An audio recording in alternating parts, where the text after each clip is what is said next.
Hello friends, स्वागत है आपका एक बार फिर से एक इम्पोर्टेंट सेशन में। फ्रेंड्स, आज हम आरपीएससी सेकंड ग्रेड द्वारा आयोजित जो भी फर्स्ट पेपर के हमारे क्वेश्चन हैं जो विभिन्न पारियों में कंडक्ट करवाए गए थे, फर्स्ट पेपर जो है हमारा, उनकी हम एक क्विक रिवीजन करेंगे ताकि ये जो आरपीएससी लाइब्रेरियन सेकंड ग्रेड का एग्ज़ाम है उनके लिए एक फ़ायदेमंद रहे और आगे जो भी सेकंड ग्रेड की तैयारी करने वाले हैं उनके लिए फ़ायदेमंद रहे। इसमें मैं ज़्यादा डिटेल से तो बताऊंगा नहीं, क्योंकि ये आपका एक क्विक रीजन रहेगा ताकि आप फटाफट से इसको एक बार अपना एनालाइज कर सकें।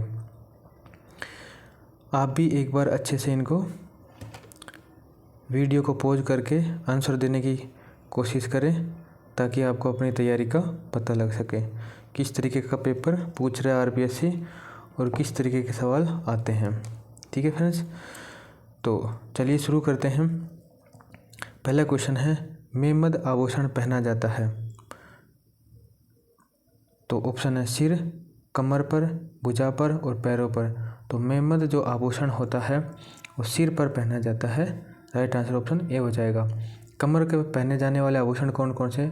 कनकती, कंदोरा, करघनी और कनगावली, ये सभी कमर के आभूषण हैं। पैरों में रमझोल पहनी जाती है, रमझोल पहनी जाती है पैरों में, और भुजा पर टड्डा भी पहना जाता है। तो इसलिए हमारा राइट आंसर ऑप्शन ए हो जाएगा। मेमद आभूषण है सिर का।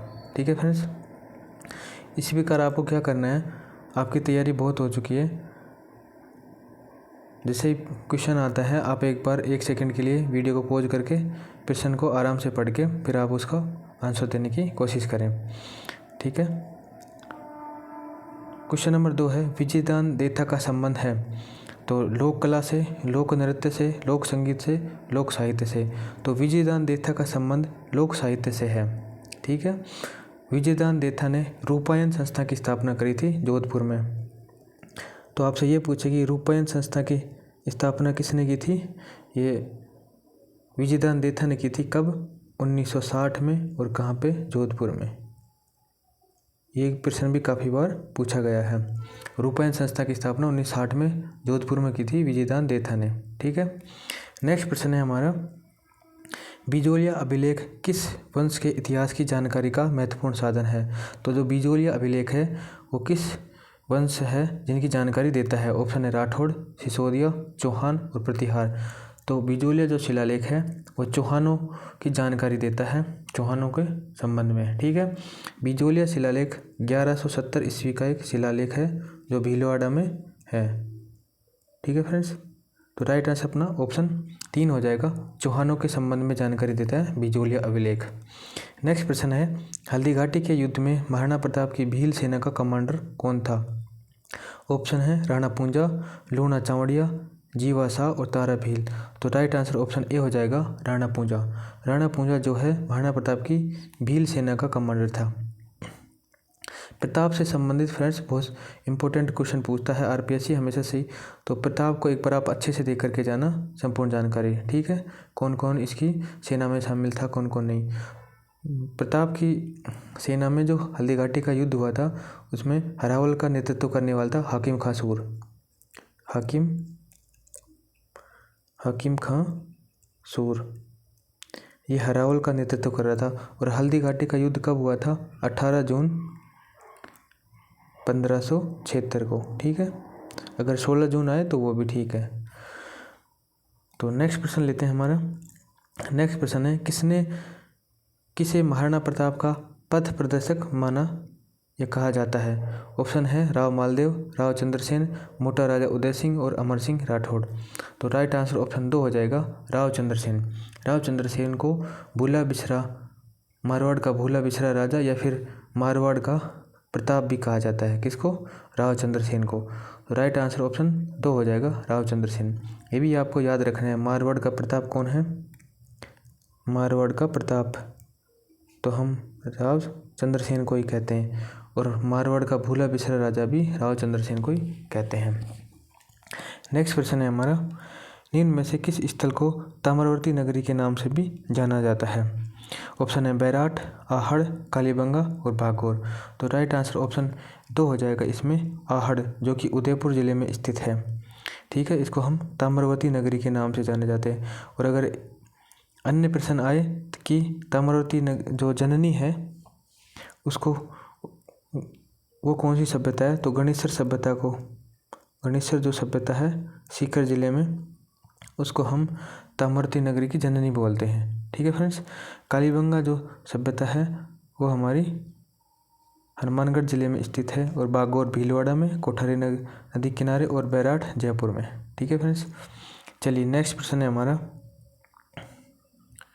बीकानेर के महाराजा राय सिंह गद्दी पर कब बैठे, तो ऑप्शन 1612, 1585, 1574, 1541। वैसे तो 1562 में गद्दी के ऊपर बैठे थे, लेकिन यहाँ पे 1574 दे रखा है, ये भी इसका राइट आंसर है, क्योंकि बोर्ड ने यही माना है इसका। वैसे अगर ऑप्शन 1562 आए तो वही आपको सही करना है। 1562 में महाराजा राय सिंह गद्दी पर बैठे थे। ठीक है फ्रेंड्स। चलिए नेक्स्ट प्रश्न है हमारा, राजस्थान का क्षेत्रफल भारत के कुल क्षेत्रफल का कितना प्रतिशत है, तो ये राइट ऑप्शन 3 हो जाएगा, 10.41% है। ये एक आसान सवाल था। और राजस्थान का कुल क्षेत्रफल की बात करें तो 342,239 वर्ग किलोमीटर है राजस्थान का क्षेत्रफल। ठीक है।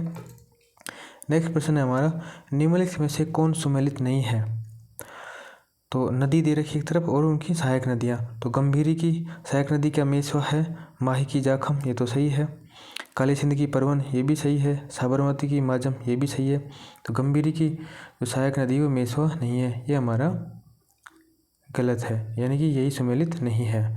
राइट आंसर तो ये हो जाएगा अपना। तो माही की अन्य सहायक नदियों की बात करें तो वो कौन कौन सी है, माही, सोम, जाखम, एराव, एराव भी माही की है, और अनास भी माही की है, अनास भी माही की है, चाप भी माही की है। ठीक है। और मोरेन, ये भी माही की है सहायक नदियाँ हैं। और काली सिंध की बात करें तो काली सिंध की सहायक नदियों में एक परवन है, परवन के बाद उजाड़, जो उजाड़ है वो किसकी सहायक नदी है, काली सिंध की। ठीक है। और आहू और निवाज, ये भी किसकी है, काली सिंध की सहायक नदियाँ हैं। ठीक है। जो मेसवा है ये साबरमती की सहायक नदी है, किसकी है, साबरमती की सहायक नदी। साबरमती की अन्य नदी हतमती है, माजम है, ये सभी साबरमती की सहायक नदी हैं। तो ऑप्शन के अकॉर्डिंग अपना राइट आंसर ऑप्शन ए होगा, ये सम्मिलित नहीं है। चलिए नेक्स्ट प्रश्न देखते हैं, राजस्थान में संभाव्य वाष्पीकरण वाष्पोत्सर्जन की वार्षिक दर सर्वाधिक किस जिले में रहती है, तो ऑप्शन है Ganganagar, Kota, Dungarpur, Jaisalmer. Right answer option 4 हो जाएगा, जैसलमेर। जैसलमेर में सबसे ज़्यादा वाष्पीकरण और वाष्पोत्सर्जन होता है। दिन में गर्मी की आपको ज़्यादा देखने को मिलेगी और रात को सर्दी भी, क्योंकि जो मरुस्थल में मिट्टी होती है वो जल्दी गर्म होती है और जल्दी ही ठंडी होती है। ठीक है फ्रेंड्स। नेक्स्ट प्रश्न है हमारा, निम्नलिखित को सुमेलित कीजिए। एक तरफ क्षेत्र दे रखे और एक तरफ उनका स्थानीय नाम, तो डूंगरपुर, बांसवाड़ा एवं प्रतापगढ़ का क्षेत्र, इसको हम क्या बोलते हैं, तो इसको हम वागड़ के नाम से जानते हैं। क्या बोलते हैं, वागड़।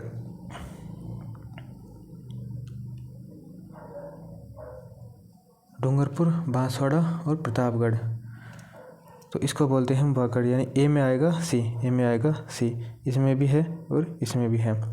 डूंगरपुर पूर्वी सिरोही एवं उदयपुर जिलों का अरावली पर्वतीय क्षेत्र, इसको हम बोलते हैं भौमट का क्षेत्र, यानी कि बी में क्या आएगा, ए, यानी बी में आएगा ए। आबू पर्वत खंड, ये बोलते हैं हम अर्बुद को, यानी सी में आएगा डी। और कोटा, बूंदी एवं बारा क्षेत्र, यह आएगा हमारा हाड़ौती प्रदेश। तो इसलिए हमारा राइट आंसर ऑप्शन 2 हो जाएगा। ठीक है। नेक्स्ट प्रश्न है हमारा, जनगणना 2011 व 2001 व 2011 के मध्य राजस्थान के किन जिलों में लिंगानुपात में कमी आई, तो ऑप्शन है राजसमंद एवं चूरू, अजमेर एवं धौलपुर, अजमेर एवं झालावाड़ और धौलपुर एवं झालावाड़। तो राइट आंसर ऑप्शन ए होगा, राजसमंद व चूरू में 2001 से 2011 के मध्य लिंगानुपात में कमी आई, सर्वाधिक कमी चूरू में आई थी। नेक्स्ट प्रश्न है हमारा 13 नंबर का, राजस्थान में जनसंख्या का वितरण असमान है, कथन और कारण है इसका, राजस्थान में जलवायु तथा उच्चावचीय कारकों में विविधता पाई जाती है। राजस्थान में जनसंख्या का वितरण असमान है, बिल्कुल सही है। जैसे आप राजस्थान के पूर्वी क्षेत्र की बात करेंगे तो वहाँ पे जनसंख्या सर्वाधिक है, ठीक है, और पश्चिम की बात करेंगे तो वहाँ जनसंख्या कम है, लेकिन क्षेत्रफल वहाँ ज़्यादा है, रहने का स्थान वहाँ ज़्यादा है, इसलिए ये बात सही है। तो राज्य में जलवायु तथा उच्चावचीय कारकों में विविधता पाई जाती है, ये भी सही है। जलवायु और उच्चावचीय जो कारक हैं उसमें अलग अलग आपको विविधता देखने को मिलेगी, ठीक है फ्रेंड्स। तो इसमें दोनों ही सही हो जाएंगे। राइट आंसर अपना क्या होगा, इसमें ए और बी दोनों ही सही है, एस और आर दोनों ही सही है। नेक्स्ट प्रश्न है हमारा, एक तरफ जिला दे रखें और एक तरफ पर्यटन स्थल दे रखें। अलवर में क्या है, तो अलवर में है पांडुपोल, यानी कि एक में आएगा डी, तो हमारे एक में वैसे तो अपना राइट आंसर ऑप्शन ये हो जाएगा, लेकिन और अपन चेक करते हैं। अजमेर में क्या है, सोनी जी की नसिया, और बीकानेर में है कोलायत और भरतपुर में डीग, इसलिए हमारा राइट आंसर ऑप्शन 3 हो जाएगा। फ्रेंड्स मैं फटाफट इसलिए करवा रहा हूँ ताकि आपका एक तो एग्ज़ाम है लाइब्रेरी सेकंड ग्रेड का 16 फरवरी को, और आगे जो भी सेकंड ग्रेड की तैयारी करने वाले हैं वो इन पेपरों के माध्यम से एक बार देख करके ये पता लगा सके कि आरपीएससी जो है किस तरीके के प्रश्न पूछता है और कौन से टॉपिक से कैसे प्रश्न आते हैं। ये एक तरीका आपका टेस्ट का माध्यम ही है, ठीक है फ्रेंड्स। चलिए नेक्स्ट प्रश्न देते हैं, राजस्थान में सीमेंट उद्योग के स्थानीयकरण का प्रमुख कारक कौन सा है। और वैसे अगर किसी ने पूरी तरह से रिवीजन नहीं हो पाया तो ये आपका एक रिवीजन का अच्छा माध्यम रहेगा, क्योंकि आरपीएससी जो है बहुत ज़्यादा प्रश्नों को रिपीट करता है, आपको ऐसे के ऐसे प्रश्न आपको देखने को मिलेंगे। मैं सारे ही जो पेपर हैं पिछले आए हुए करीब 15 के आसपास पेपर करवा दिए अभी तक आरपीएससी ने, मैं सारे करवाऊंगा। अगर आप वो सारे अच्छी तरीके से कर जाते हैं तो आपको वहाँ से 30-40 प्रश्न आपको आराम से देखने को मिलेंगे इन्हीं पेपरों में से, ठीक है। राजस्थान में सीमेंट उद्योग के स्थानीयकरण का प्रमुख कारक कौन सा है। ऑप्शन ए बाजार, कच्चे माल की उपलब्धता, शक्ति संसाधनों की उपलब्धता और प्रशिक्षित श्रमिक। यानी कि राजस्थान में जो सीमेंट उद्योग है वो यहाँ राजस्थान में उसका ज़्यादा वर्चस्व है, यानी कि यहाँ कारखाने बहुत ज़्यादा हैं। उसका क्या कारण है, तो उसका कारण है कच्चे माल की उपलब्धता आसानी से हो जाती है राजस्थान में, ठीक है। नेक्स्ट प्रश्न है, राजस्थान के कौन से जिले आर्द्र दक्षिण पूर्वी मैदान कृषि जलवायु प्रदेश के अंतर्गत आते हैं। तो ऑप्शन है डूंगरपुर बांसवाड़ा प्रतापगढ़, राजसमंद भीलवाड़ा चित्तौड़गढ़, और ऑप्शन 4 है कोटा बूंदी बारा झालावाड़ और सवाई माधोपुर। तो हमारा राइट आंसर ऑप्शन इसमें 4 हो जाएगा, कोटा बूंदी बारा झालावाड़ सवाई माधोपुर, ये आर्द्र दक्षिण पूर्वी मैदान कृषि जलवायु प्रदेश के अंतर्गत आते हैं। चलिए नेक्स्ट प्रश्न देखते हैं हमारा 17 नंबर का, मेवात क्षेत्र विकास कार्यक्रम कितने जिलों में चल रहा है। तो ऑप्शन है 3, 4, 2 और 5। तो राइट आंसर ऑप्शन 3 हो जाएगा 2, क्योंकि मेवात क्षेत्र विकास कार्यक्रम अलवर और भरतपुर जिलों में चल रहा है। अलवर और भरतपुर, अलवर के 8 खंड और भरतपुर के 3 खंडों में चल रहा है, ठीक है। और यह 1987-88 में शुरू हुआ था। कब, 1987-88 से चल रहा है। नेक्स्ट प्रश्न है हमारा, ये वर्ल्ड की ज्योग्राफी का जो टॉपिक दे रखे हैं वहाँ से कुछ प्रश्न है। कौन सी हवा डॉक्टर हवा के नाम से भी जानी जाती है। तो option A harmattan, bora, foehn, chinook. तो हरमट्टन जो हवा है वो डॉक्टर हवा के नाम से भी जानी जाती है, और हरमट्टन जो है वो गर्म हवा है। कैसी हवा है, गर्म। और बोरा जो है, बोरा जो ठंडी हवा है, ठीक है। और फोहन जो है ये भी एक गर्म हवा है, और चिनुक भी एक गर्म हवा है, ठीक है। तो कई बार ऐसे भी पूछ लेता कि कौन सी इसमें से गर्म हवा नहीं है या कौन सी ठंडी हवा नहीं है, कौन सी गर्म हवा है, क्योंकि पवनों का एक आपको टॉपिक दे रखा है, वहाँ से प्रश्न एक हमेशा पूछता है आरपीएससी। अगर आप ये पीवाईक्यू देख जाते हैं तो आपको यहीं से आपके सारे प्रश्न सही हो जाएंगे, ठीक है फ्रेंड्स। उत्तरी गोलार्ध में व्यापारिक पवनें किस दिशा में बहती हैं। हमारा क्वेश्चन 19 नंबर का है। ऑप्शन है इसके दक्षिण पश्चिम, दक्षिण पूर्व, उत्तर पश्चिम और उत्तर पूर्व। तो इसका राइट आंसर होगा अपना एक दक्षिण पश्चिम। उत्तरी गोलार्ध में व्यापारिक पवनें दक्षिण पश्चिम दिशा में बहती हैं, जबकि दक्षिणी गोलार्ध में व्यापारिक पवनें दक्षिणी गोलार्ध में हमारे उत्तर पश्चिम में। अगर दक्षिण गोलार्ध की पूछे तो ये सही होगा, दक्षिण गोलार्ध में बहती है उत्तर पश्चिम में और उत्तरी गोलार्ध में बहती है दक्षिण पश्चिम में। ठीक है फ्रेंड्स। नेक्स्ट प्रश्न है हमारा, काजीरंगा राष्ट्रीय उद्यान प्रसिद्ध है। तो काजीरंगा जो राष्ट्रीय उद्यान है ये वैसे मैं बता दूं असम राज्य में स्थित है और यह एक सींग वाले भारतीय गैंडों के लिए प्रसिद्ध है, इसलिए हमारा राइट आंसर ऑप्शन बी हो जाएगा।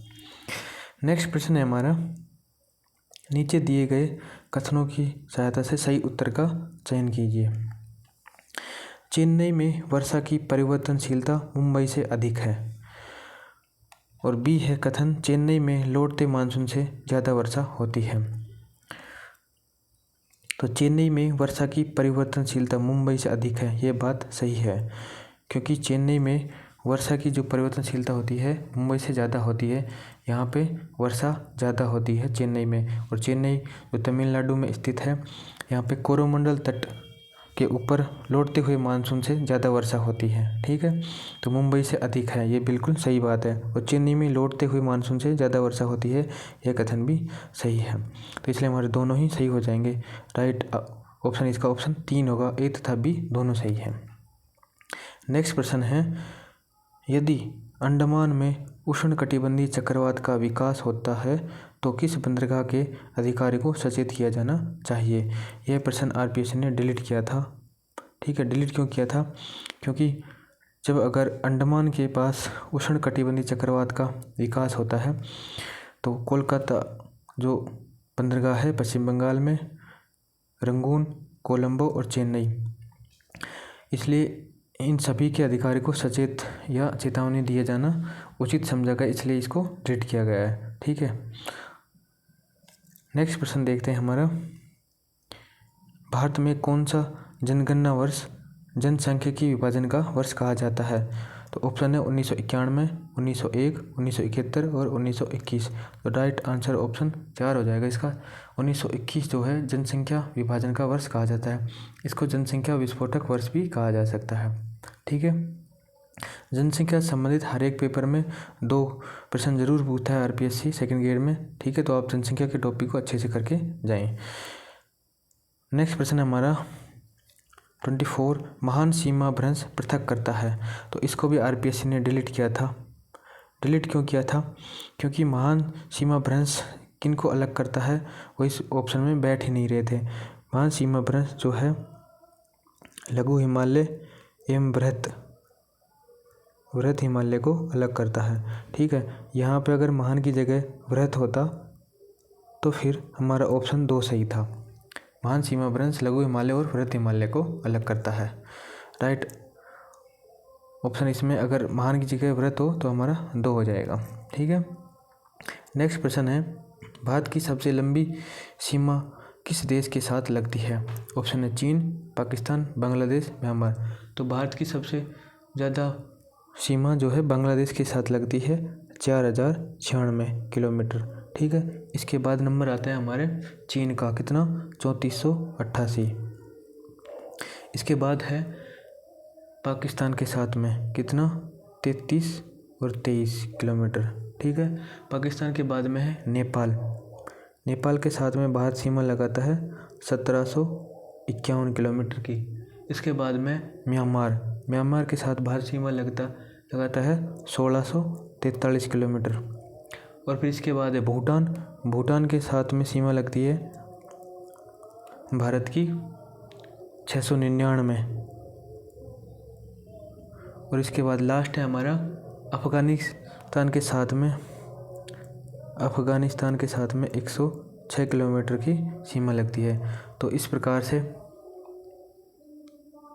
7 जो देशों के साथ में भारत की सीमा लगती है, सबसे ज़्यादा बांग्लादेश और सबसे कम अफ़गानिस्तान 106 किलोमीटर। नेक्स्ट प्रश्न है हमारा, ग्रेट बैरियर रीफ कहाँ स्थित है। तो ग्रेट बैरियर रीफ ऑस्ट्रेलिया के पश्चिमी तट के सहारे, ऑस्ट्रेलिया के पूर्वी तट के सहारे, न्यूजीलैंड के पश्चिमी तट के सहारे और न्यूजीलैंड के पूर्वी तट के सहारे। तो ग्रेट बैरियर रीफ ऑस्ट्रेलिया के पूर्वी तट के सहारे स्थित है। नेक्स्ट प्रश्न है हमारा, निम्नलिखित कथनों पर विचार कीजिए। भारत में मृदा अपरदन की समस्या जुड़ी हुई है। तो अत्यधिक वर्षा, वनों की कटाई, अत्यधिक खेती और अतिचारण, ये चारों ही बातें भारत में मृदा अपरदन की समस्या से जुड़ी हुई हैं। इन सभी से मृदा की अपरदन की समस्या देखने को मिलती है, इसलिए हमारा राइट आंसर ऑप्शन 2 हो जाएगा। ए, बी, सी और डी सभी सही हैं। फ्रेंड्स, ये थे आरपीएससी सेकंड ग्रेड के ज्योग्राफी, राजस्थान की हिस्ट्री और कल्चर से संबंधित। कल हम ये पॉलिटी के प्रश्न शुरू करेंगे 28 नंबर से। ठीक है, तो आपको ये सेशन कैसा लगा कमेंट्स करके ज़रूर बताएं, और मुझे लगता है कि इस लास्ट समय में आपकी तैयारी में ये एक महत्वपूर्ण साबित होगा। धन्यवाद।